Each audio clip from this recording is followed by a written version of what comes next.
நம்ம மதுரை மீனாட்சி அம்மன் கோயிலில் அஷ்டமி சப்பரம் சுவாமி புறப்பாடு டிசம்பர் 23 நடக்குது.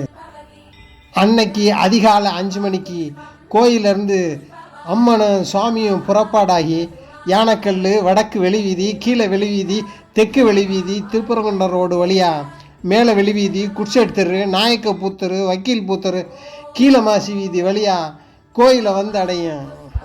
மார்கழி மாதத்தில் அஷ்டமி திதி அன்னைக்கு அஷ்டமி சப்பரம் உலக உயிர்களுக்கு படியளக்கும் விதமாக மீனாட்சி அம்மனும் சொக்கநாதரும் வீதி உலா வருவது.